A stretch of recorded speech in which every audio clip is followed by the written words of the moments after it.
I'm Marcia Lehman, and I'm a Knox County Master Gardener. Today, we're going to prune a broadleaf Japanese maple. Now, the botanical name is Acer palmatum. That's the Japanese maple. The variety is Atropurpureum.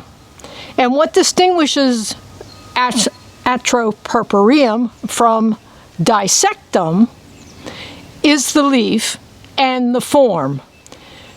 The broadleaf, Atropurpureum, they call it a broadleaf. It's still a small leaf, but compared to the Laceleaf Japanese maple, it is not as dissected. So the Laceleaf is the dissectum, the broadleaf is the Atropurpureum.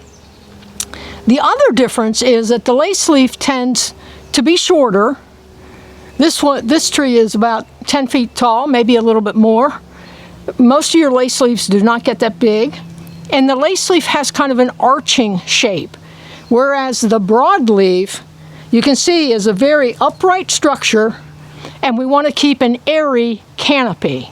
Now, because all Japanese maples are slow growers, the pruning budget on a Japanese maple is quite low.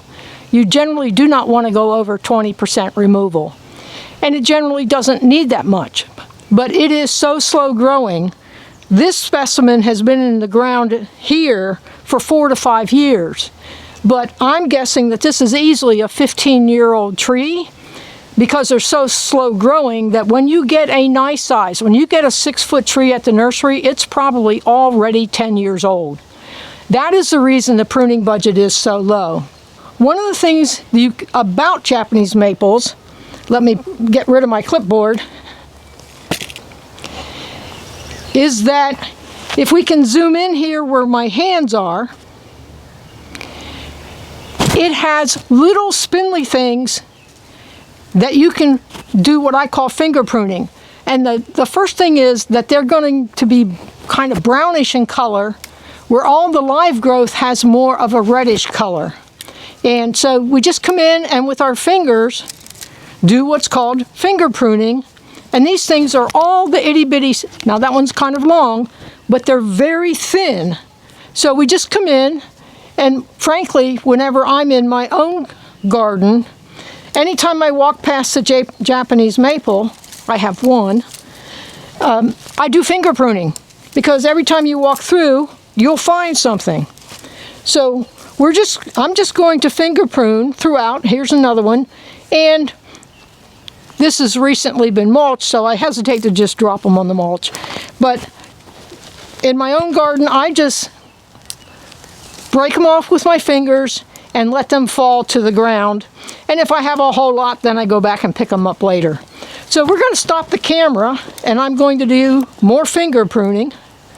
You might have heard a few of these snap, but they're so thin that they don't make a great big crunch noise. So finger pruning comes first. Get rid of the dead stuff that you can do without even having to use a tool. Here is the pile of little dead stuff that I finger pruned. Didn't use pruners or any other tool. And just look at the difference in color. The live growth is this lovely maroon color, and the little dead twigs are definitely a brown, grayish color. And as I mentioned, when you break them, they just go snap. So we'll get rid of that, and then we'll come back and start actually using the pruners. As I mentioned, the broadleaf Japanese maple has an upright structure, and we want an airy canopy. And a lot of the instructions will say, remove everything, any branches that are in the bottom 1 to 3 feet. Now that's a big range. So when we look down here, at the bottom, we have a nice sized branch coming out about a foot above the ground. And I really would not take off a limb that size. That would use up my entire pruning budget in one cut. Instead, I'm going to leave that major branch, but I am going to take off some of the smaller stuff that wants to hang down. We want it to have an upright structure. So when I get a branch that wants to go down, that's going to be a candidate for removal. The other is there are lots of other things planted in here that are just now popping up in spring, and we don't want as much shade on those. So I will take off this one. This one is much smaller. I'll take off that. But I'm going to leave this big one, and then we'll work our way around on it. Coming up here, it's got one that wants to grow back in towards the center. That doesn't keep it open and airy, so we'll take that off. When we come in here, here's another one right here that is coming off this back stem and wraps around, and it's just itty bitty, so we'll take that off. If you're taking off very little branches, you can make more cuts. If you take off a big branch, you're really limiting how much cleanup you can do. Now here we've got one coming up, and it comes out, and I can keep the part that's coming out, but there's a piece of it here that grows back through the center of the tree. Again, we want an open, airy canopy. Among the broadleaf Japanese maples, Bloodgood is the most commonly available variety, and it gets its name from the nursery that created it. Now, I'm working on what's right in front of me. As I kind of started at the bottom, came up, I'll keep some of this little stuff. Here's one that wants to go right back straight through. We'll take that off. This one, that's interesting, but I'm going to keep that for the moment. But right above it, rubbing into it, is one that definitely is growing down. We have this. We've got this coming through the center. Again, we want to keep the center open and airy, so I'll get rid of some of these things in the middle.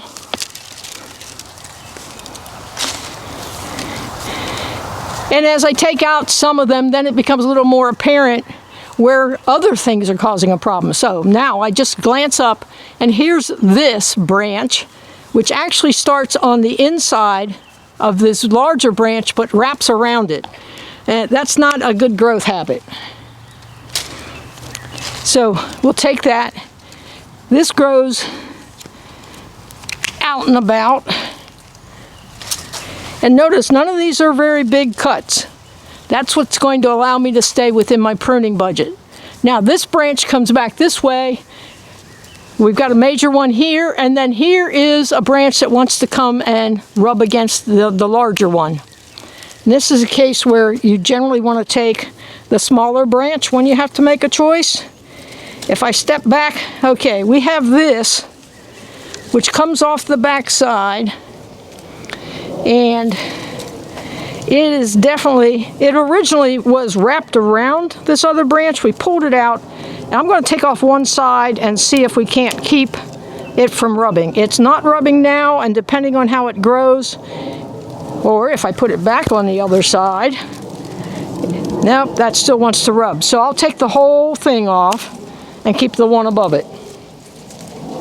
So you can play with the branches a little bit and see if you can position them. And let me come around to the back.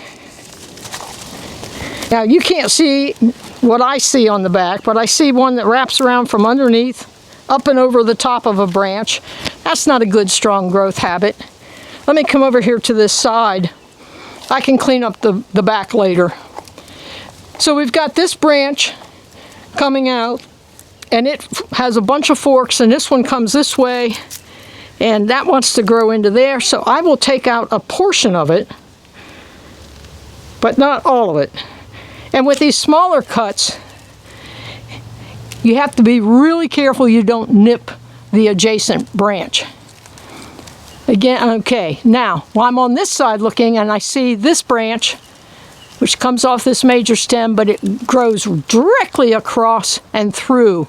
Now I'm going to start by coming back to this node, and we'll give this another year or so to grow out the front, but this part that wants to go through the middle of the tree comes out.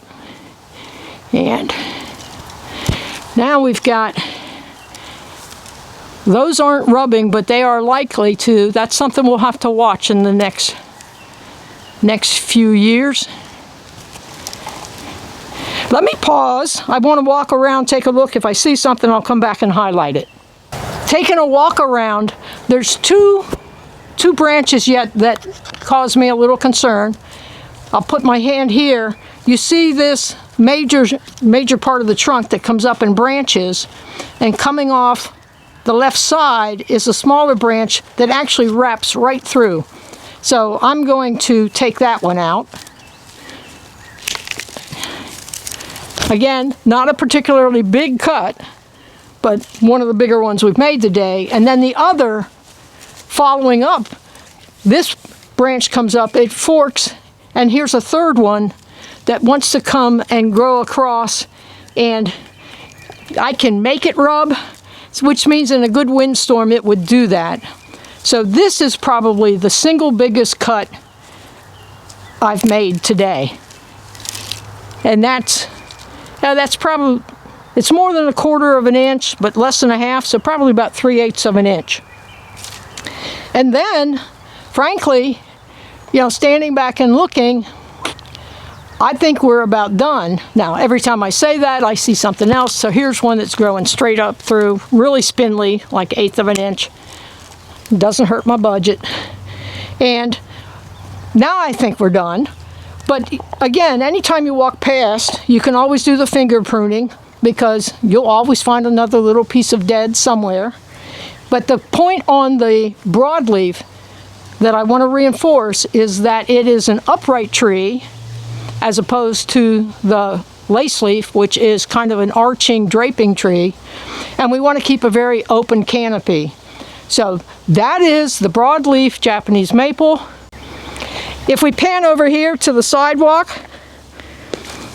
this is my total pile of debris that came off of this tree. So I'm clearly under the 20%. I've stayed within the pruning budget. The biggest one of those was that one I highlighted, the 3/8 inch, and it's still quite airy. I can see through it as it leafs out, which it is starting to do. It's going to look grand and glorious this summer. Hope you learned something today, and we thank you for joining us.